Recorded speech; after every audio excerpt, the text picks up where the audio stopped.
A very good afternoon, friends. Myself Swati Sharma. Today we are further going to do common phrasal verbs for eyes.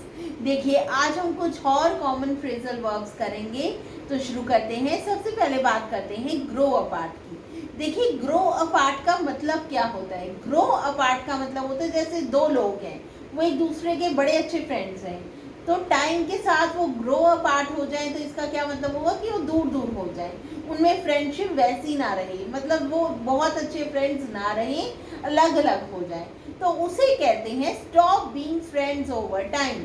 Time के साथ friends जो friendship जो है ख़त्म हो जाए उसे इंग्लिश में कहते हैं, आप कह सकते हैं कि वी हैव ग्रोन अपार्ट। जैसे me and my friend have grown apart with time, मतलब मैं और मेरा फ्रेंड ग्रो अपार्ट हो गए हैं, दूर दूर हो गए हैं टाइम के साथ। देखिए my best friend and I grew apart after she change school. देखिए मेरी बेस्ट फ्रेंड और मैं अलग अलग हो गए, हम ग्रो अपार्ट हो गए, हमारी फ्रेंडशिप कम हो गई आफ्टर शी चेंज स्कूल, जब उसने स्कूल चेंज किया तब। Next is grow back. Grow back का मतलब होता है दोबारा से ग्रो होना। जैसे देखिए आप कहना चाहते हैं कि कोई चीज जैसे रोज दोबारा ग्रो हुआ तो क्या कहेंगे, the rose has grown back, दोबारा ग्रो हो गया है। जैसे my roses grew back this summer, मेरे रोजेस जो थे वो दोबारा उग गए, ग्रो कर गए इस समर, तो उसे क्या कहते हैं, ग्रो बैक क्या होता है, रीग्रो, मतलब दोबारा ग्रो करना। Next is grow out of something. देखिए ग्रो आउट ऑफ समथिंग का मतलब होता है किसी चीज, जैसे कपड़े हैं आपके, आप इतने मोटे हो जाएं कि आपके कपड़े आपको पूरे ही ना आए, तो आप क्या कहेंगे, I have grown out of my coat या ड्रेस।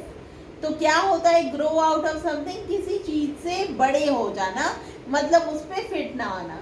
जैसे ये सेंटेंस देखिए, Sanya needs a new pair of shoes because she has grown out of her old ones.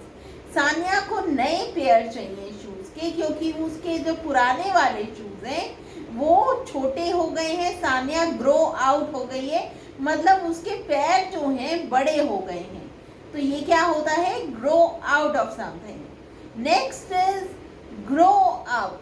देखिए ग्रो अप क्या होता है, ग्रो अप होता है बिकम एन एडल्ट, मतलब बड़े हो जाना, एडल्ट हो जाना। देखिए when Namit grows up he wants to be a doctor.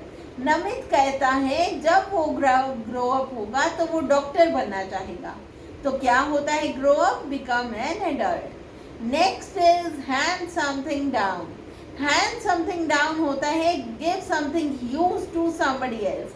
देखिए आपके पास कोई कपड़े हैं, आपके पुराने हो गए हैं, तो आप किसी को दे देते हैं वो कपड़े, तो आप क्या कहेंगे, I am handing these clothes to him down, मैं उसको अपने कपड़े दे रही हूँ पहनने के लिए, मेरे पुराने कपड़े हैं उसको पूरे आते हैं तो वो पहन लेगा, तो उसे क्या कहेंगे, हैंड समथिंग डाउन।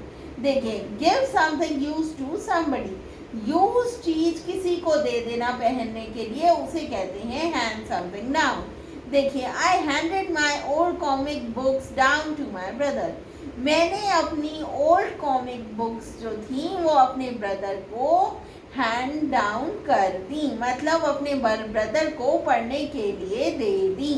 तो कोई भी चीज़ जो आप किसी को दे देते हैं क्योंकि आपने उन्हें यूज़ करना बंद कर दिया है, तो आप दूसरे को दे देंगे, तो उसे इंग्लिश में कैसे कहेंगे, I am handing this down to him.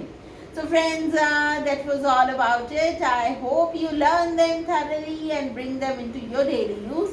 I'll see you in the next video. If you like the video, please share and subscribe. Thank you.